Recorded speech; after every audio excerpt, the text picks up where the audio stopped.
Hi, I'm Alicia Kennedy, food and culture writer and publisher of the twice-weekly newsletter From the Desk of Alicia Kennedy, which covers food, culture, politics, and media. Today, I'm bringing you a conversation guest hosted by Eater's Bettina Makalintal with Jill Damatac. She is the author of Dirty Kitchen, a memoir of food and family.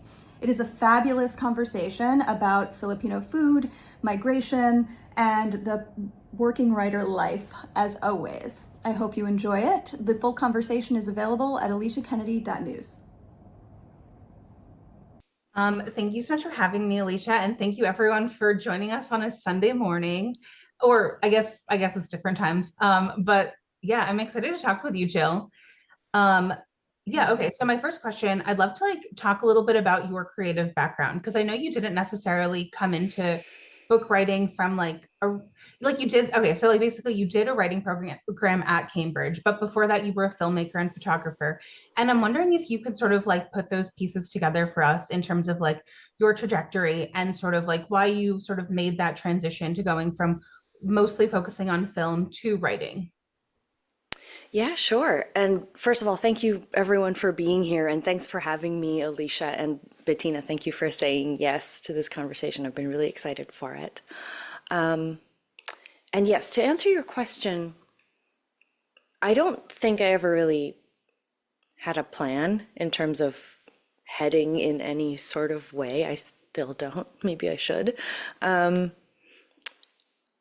I think I see all of the practices as linked as well. I don't know if I necessarily approach taking photos or making a film any differently in that my approach is always internal, maybe a little solipsistic. How do I feel about this thing that I want to make? And what do I think? And what do I want to find out? That's always been my approach. And that sounds kind of silly and pretentious when you think about taking a picture, for instance, but that'll influence everything from where you stand to take a picture. What is it that you want to see? What do you want to hide? What do you want to reveal? So I think the trajectory was mostly just following my gut. Initially, the decision to go into photography was economic.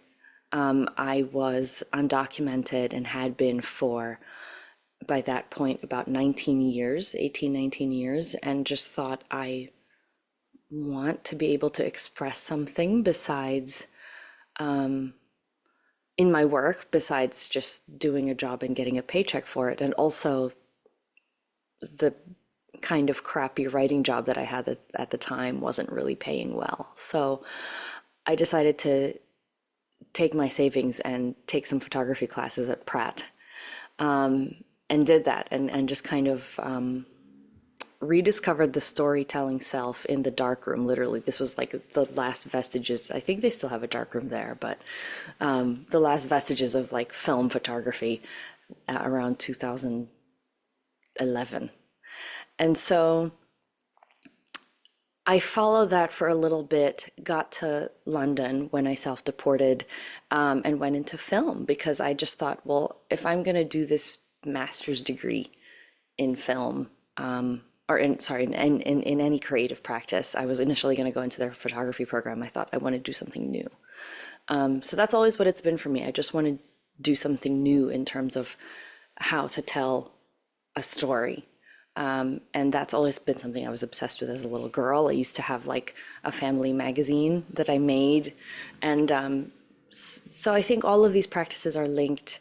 And in terms of looking at it as a trajectory, it was just always to follow my curiosity in terms of wanting to find new ways to learn for myself and also to express to others.